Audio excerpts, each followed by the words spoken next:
Hola, ¿qué tal, gente? Les saluda cordialmente su anfitrión Rafa Neko, dándoles la bienvenida a este canal, Yuneko Lane, un espacio dedicado a la difusión de información relacionada a las ciencias sociales y las humanidades. En esta ocasión, y aprovechando el contexto de las recientes festividades de otoño, he decidido traer un video relacionado a los zombies, el cual está basado en el capítulo 1 del libro de Jorge Fernández Gonzalo llamado Filosofía Zombie, una lectura por demás sorprendente y recomendable si te gustan este tipo de temáticas.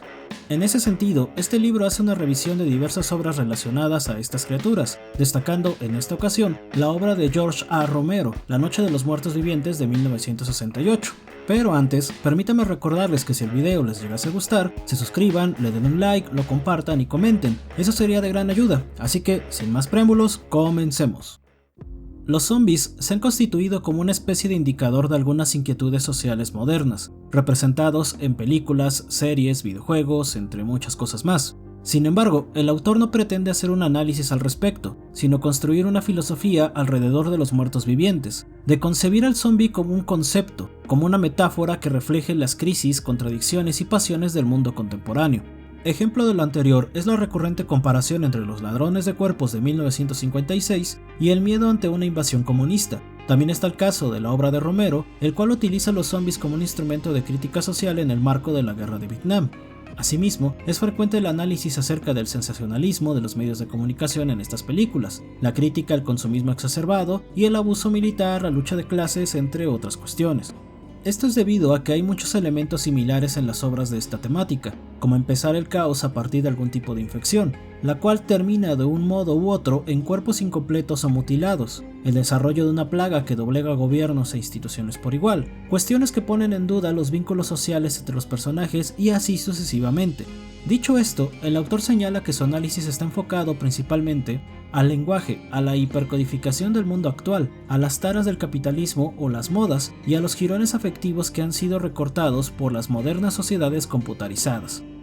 Si bien la trama de las obras relacionadas a los zombies pueden llegar a ser un tanto genéricas hoy en día, lo cierto es que aquellas que llegan a destacar lo hacen porque reflejan algún tipo de miedo, terror o contradicción del mundo contemporáneo, siendo probablemente la película de La Noche de los Muertos Vivientes de 1968 una de las máximas referentes del género, por lo que revisaremos algunos de sus elementos a continuación. Elías Canetti comentaba lo siguiente: nada teme más el hombre que ser tocado por lo desconocido. Dicho lo anterior, si pretendemos comprender la figura del zombie y el impacto que produce, debemos reflexionar acerca del significado de sentimientos como el miedo y la angustia, los cuales, según el autor, se encuentran en el impulso de lo irrepresentable, el trazo sin figura que nos obliga a huir de la realidad, a repudiarla, a renegar de su cercanía grumosa pero indiferenciada, lo inmediato que carece de nombre, la presencia que no acaba de concentrarse en el sortilegio de la unidad, que no se refugia en el lenguaje, sino que se sostiene por una dispersión entre huesos y laberintos del verbo. Es por ello que, en gran medida, la ciencia y la filosofía se esfuerzan en darle certeza al ser humano ante aquello que es indefinible y desconocido, a través del uso de la razón, la lógica, la técnica y la inevitable clasificación de los fenómenos que nos rodean. Sin embargo, existe otro sentimiento que se establece en el límite entre lo conocido y lo oculto, y ese es el temor, el cual se aprovecha de aquello que se sabe o conoce, frente a la desolación de la angustia, siempre moviéndose entre lo posible y lo real. Entonces, una filosofía zombie se debe centrar en aquellas posibilidades de lo real, lo que se encuentra entre lo definible y lo desconocido. Por ello, es normal que en la película de Romero la amenaza apenas pueda imaginarse. El peligro se nos muestra como una masa persistente y enloquecida. Aquí el zombie no tiene razones, ni discursos, ni siquiera es posible definirlo con certeza, a tal punto que nunca es nombrado así en todo el metraje. Es decir, los zombies de Romero no son más que seres revividos con un hambre insaciable, sin raciocinio aparente, ya que reaccionan al fuego y pueden idear algunas acciones muy simples. Sin embargo, lo más destacable del film es esa sensación de agobio, el tener la duda constante de una amenaza creciente, carente de razones del por qué sucede este apocalipsis. Todo esto en un contexto lleno de situaciones complejas, tales como juegos de poder y territorialidad, discusiones entre personajes, pactos, entre otras cosas. En ese sentido, la casa en donde se refugian los protagonistas se vuelve el escenario en el que se desarrolla el conflicto. Aquí los personajes no solo tienen que hacer frente a las amenazas exteriores, sino también a las internas, dificultando el poder coordinar acciones para sobrevivir, similar a la teoría de la acción comunicativa, pero eso es tema de otro video. El asunto es que el tejido, los vínculos sociales, son puestos en duda, volviéndose reflejos de los miedos de los propios espectadores, como Bárbara, la cual representa el shock, esa conmoción que se puede experimentar ante la incertidumbre causada por la desaparición de su hermano, o Ben, quien quiere ser considerado el líder, aunque al final su egoísmo lo termina arrojando al sótano para refugiarse, o Henry, que por su parte, a pesar de su hostilidad, no tiene otro objetivo que mantener a salvo a su familia, y así con otros personajes. Entonces, las relaciones de los personajes muestran algunas respuestas ante el miedo que va desde la parálisis hasta el instinto de protección. Al final, todos ellos y sus reacciones no son más que la representación de nuestros propios temores. El autor afirma esta idea utilizando las palabras de Borja Crespo. El lado oscuro de la condición humana queda descubierto ante nuestro horror, mostrándonos el verdadero peligro de una sociedad en descomposición. Los cuerpos sin vida que se arrastran ante nuestra mirada son nuestra proyección. Por otra parte, la existencia del zombie permite replantear el concepto de lo humano, fomentando espacios para la reformulación de los contratos sociales y las formas de comportamiento y organización. Hay un antes y un después en las sociedades con la aparición de estos entes. En ese sentido, el autor retoma a Crespo con el concepto de una humanidad deshumanizada, la cual es una sin un discurso sobre lo que ella misma es, será o habría de ser, sin un lenguaje para definir lo humano, ya que, en un contexto tan caótico, todas las cosas racionales que dan forma a la vida colectiva se derrumban, empezando por las leyes, las cuales establecían los límites entre lo prohibido y lo tolerable, forzando tanto a los personajes como a los espectadores a repensar las fronteras de la moral y todo lo que consideramos humanitario.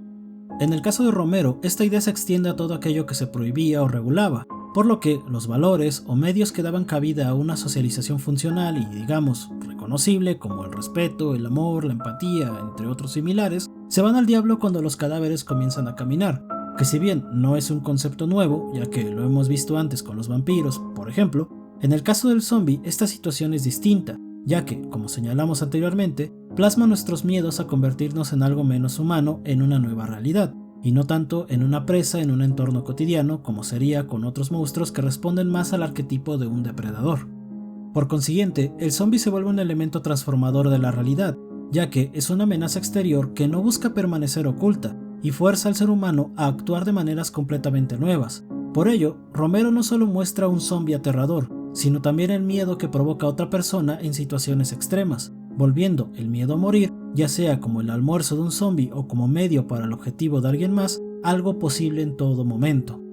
Aunado a ello, también se encuentran factores como su número, siempre creciente y desenfrenado, que constituyen una masa de putrefacción, una metáfora de la pérdida de identidad en lo colectivo. Esto resulta relevante dentro de un contexto social que promueve discursos, principalmente comerciales, que destacan ideales individualistas.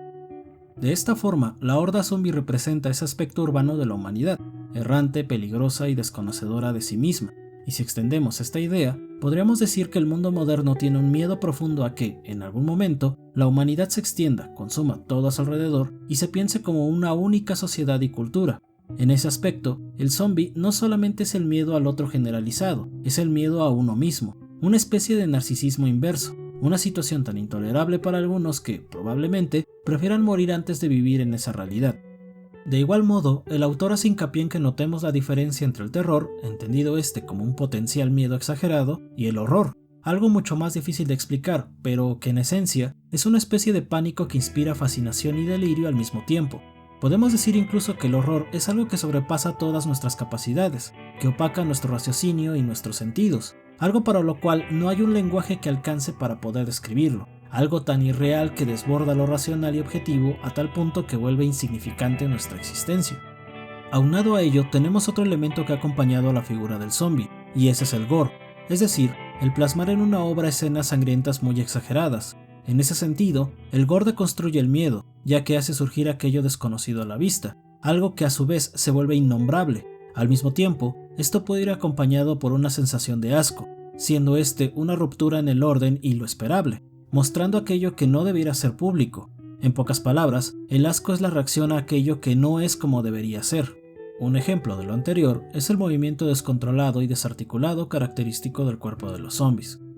Todo esto en su conjunto nos genera un ambiente de incomodidad, pero al mismo tiempo de fascinación hacia una especie de autómata que representa la vida y la muerte como una unidad. Cabe destacar que esto resulta particularmente perturbador ya que en la vida cotidiana el tema de la muerte en ocasiones resulta un tanto intolerable y generalmente se procura evitar como tema de conversación o socialización. Dicho lo anterior, La Noche de los Muertos Vivientes, para el autor, no es otra cosa que el correlato de aquellas tinieblas de la razón que hemos creído sortear y que no pocas veces nos atenazan bajo la deformación del miedo, recordándonos, como señala Borja Crespo al comentar el final de la película de Romero, que todos llevamos dentro ese paisaje de desolación e irracionalidad. Al final de todo, podemos decir que los zombies no son otra cosa que el reflejo de los miedos colectivos modernos, además de mostrarnos los probables peligros en los que podemos involucrarnos de seguir ese camino, construyendo sociedades o grupos intolerantes, carentes de empatía, pragmáticos y utilitarios que, de un modo u otro, rinden culto al orden que se establece a través de las armas, la fuerza y el miedo. Bueno, el primer capítulo de este libro resulta sumamente interesante. La verdad, no pensé encontrar tal interpretación de una figura tan conocida en estos días como el zombie, lo que nos muestra que toda aquella figura, digamos popular y mediática, en menor o mayor medida, trastoca los límites culturales entre lo real y lo posible, y en este caso en concreto, entre el miedo y el terror. En fin, es una lectura muy recomendable y si te gusta el análisis de este tipo de criaturas, este libro es lo tuyo. Si te ha gustado este video, por favor, suscríbete, déjale un like, comenta y comparte, que eso sería de gran ayuda. Sin más por el momento, me despido. Les ha hablado Rafa Neko, deseándoles un excelente día donde quiera que estén y nos vemos pronto en otro video. ¡Chao!